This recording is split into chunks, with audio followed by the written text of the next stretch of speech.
kakak, udah jualan nasi liwet berapa lama sih?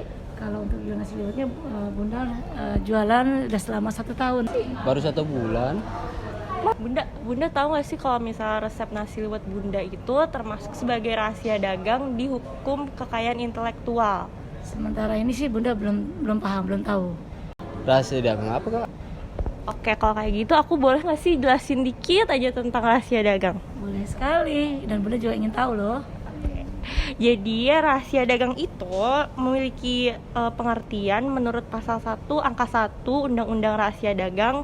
Itu rahasia dagang itu adalah informasi yang tidak diketahui oleh umum di bidang teknologi dan bisnis, dan dia mempunyai nilai ekonomi karena dia berfungsi di dalam kegiatan usaha, dan rahasia dagang itu dijaga kerahasiaannya oleh pemilik dari rahasia dagangnya itu sendiri.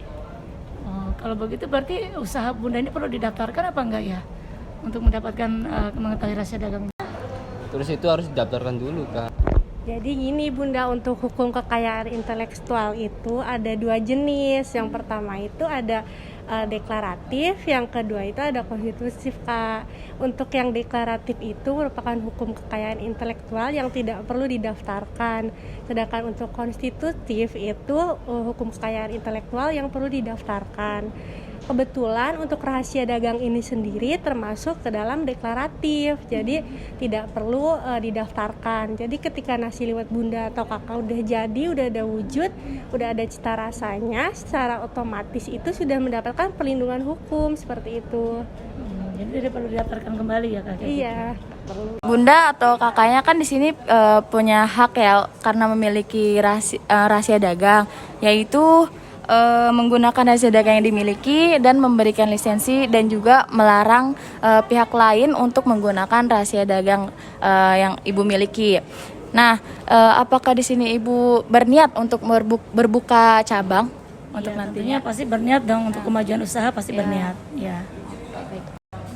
Ya, saya sih sebenarnya mah mau-mau aja ya, dan kepingin juga, pengen banget lah buka cabang. Siapa yang nggak pengen kan buka cabang? Pasti semua orang juga pingin usahanya tuh banyak, usahanya bisa terkenal, kayak bisa ngebuka franchise yang lain. Kebetulan Bunda, jadi ketika Bunda ini membuka cabang baru, ya kan ada yang namanya lisensi. Nah, Bunda ini atau kakak sebagai pemegang hak rahasia dagang tentunya punya hak untuk memberikan lisensi kepada pihak lain, ya kan, dimana itu berdasarkan perjanjian lisensi. Nah, perjanjian lisensi itu bersifat komersial dan wajib didaftarkan kepada Ditjen HKI. Nah, contohnya ketika Bunda atau kakak ini membuka cabang baru, ya pastinya kan di usaha itu ada karyawan lagi nambah ya gitu kan.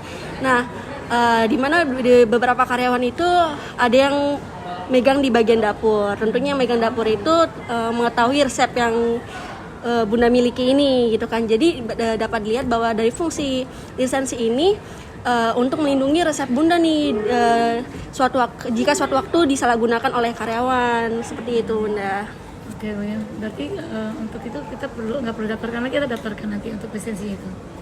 Itu didaftarkan ke Ditjen. Ke Ditjen HKI itu? Iya. Nah, gini kan Bunda, nasi liwet Bunda ini nanti mau diterusin ke anak-anak Bunda atau udah stop di Bunda aja? Tentunya mau diteruskan dan diwariskan ke anak-anak. Paling lanjutin ke anak sama cucu. Tahu nggak sih Bunda, kalau misalkan di pasal 5 Undang-Undang Rahasia Dagang, itu di poin 1-nya itu bisa lewat pewarisan, 2 hibah, terus habis itu juga wasiat dan perjanjian tulis dan sebab-sebab lainnya yang diatur oleh peraturan undang-undangan. Nah, untuk pewarisan ini juga harus disertai dengan dokumen-dokumen pengalihan usaha dagang, seperti itu Bunda. Sesuai dengan pasal 5 Undang-Undang Rahasia Dagang, Mas tahu nggak sih kalau untuk beralihkan usaha ini itu bisa melewati pewarisan, hibah, wasiat, perjanjian tertulis, atau sebab-sebab lain yang dibenarkan oleh peraturan undang-undangan. Nah, di pengalihan hak rahasia dagang ini juga dimaksud disertai juga untuk dokumen-dokumen tentang pengalihan hak. Iya, oke.